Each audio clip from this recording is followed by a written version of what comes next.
Hello, everyone. Welcome to Celsius 233, your go-to place for fiction book summaries. Today, we will explore the depths of the Valley of Silent Men by James Oliver Curwood. The Valley of Silent Men by James Oliver Curwood, published in 1920, is an adventure and romance novel set in the rugged wilderness of northern Canada. The story centers around themes of love, law, and survival in a land ruled by both nature and the lawmen of the Royal Northwest Mounted Police. Curwood, known for his vivid depictions of the Canadian wilderness, creates a tale that blends mystery, human emotion, and the stark realities of life in the remote north. Plot summary. The sun was low over the wilderness, casting long shadows on the Athabasca River, as James Kent, a sergeant of the Royal Northwest Mounted Police, lay in his bed, feeling the weight of his final days pressing down upon him. A fatal wound inflicted during a drunken brawl had left him teetering on the edge of life, his chest marked by the slow, inevitable swelling of a blood vessel that would soon burst. Kent was not afraid. He had always accepted life and death with a philosophical calm. But now, knowing that his end was near, he decided to take control of his fate one last time. He confessed to a murder he claimed to have committed, a crime for which another man, Sandy McTrigger, was already condemned to hang. Kent declared that it was he, not McTrigger, who had killed John Barkley. The confession shook the room. Inspector Kedsty, who commanded N Division, sat pale and unsettled, clearly unnerved by Kent's calm admission.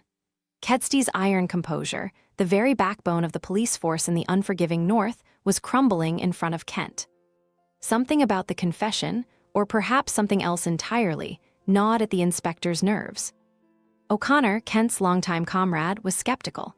He had fought alongside Kent, trailed through the North's wilds with him, and couldn't believe the confession. Still, the official process began to unfold. McTrigger was freed, and Kent waited for his final moments.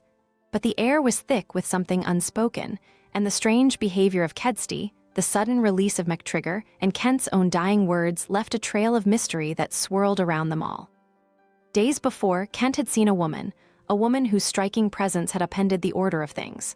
Marette Radisson, with her dark hair and piercing blue eyes, was not like anyone from the frontier. She had appeared at Kedsty's doorstep, and her arrival had sent the seasoned inspector into a state of confusion and fear. That same fear now stalked Kedsty's every move, and Kent, from his hospital bed, sensed it keenly. Marette's connection to the events that followed was undeniable. She moved like a shadow, always near yet just out of reach of explanation, her silence holding secrets no one could guess. Kent's thoughts circled back to the confession. Why had he done it?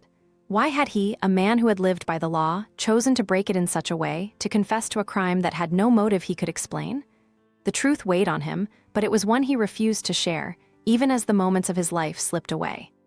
Inspector Kedsty, too, seemed bound by the same unspoken truth, the edges of his resolve fraying with each passing day. O'Connor's loyalty to Kent remained steadfast, despite the mystery surrounding his friend's actions. The sergeant, ordered on a special mission to Fort Simpson, believed something far darker lurked beneath the surface. He suspected that Marette's arrival and the inspector's terror were linked.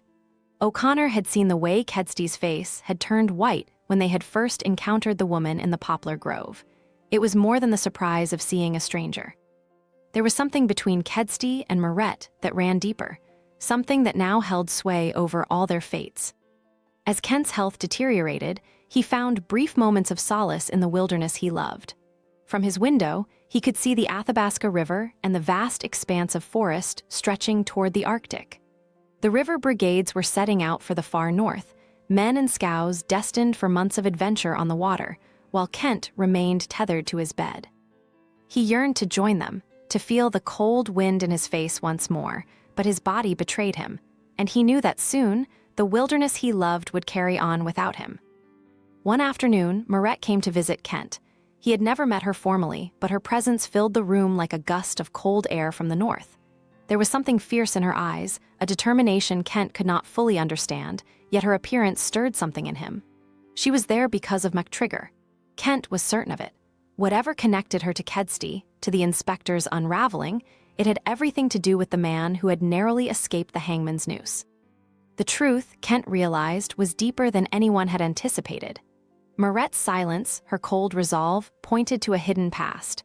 McTrigger, though free, remained in hiding, and it was becoming clear that there was more to John Barclay's murder than met the eye.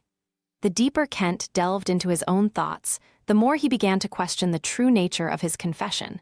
Was he truly the murderer? Or had he, in his final act of rebellion against the law he had served, sacrificed his own life to protect another?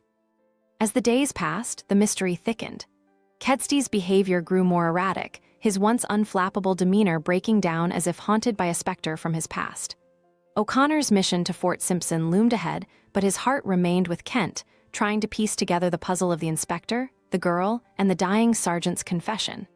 In the end, it was Kent who held the key to it all, and with each breath, he carried the weight of a secret that would go with him to the grave.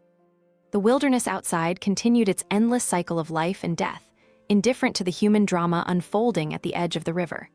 Kent, with his time running out, found solace in the quiet strength of the land, knowing that soon, he too would be part of its eternal silence.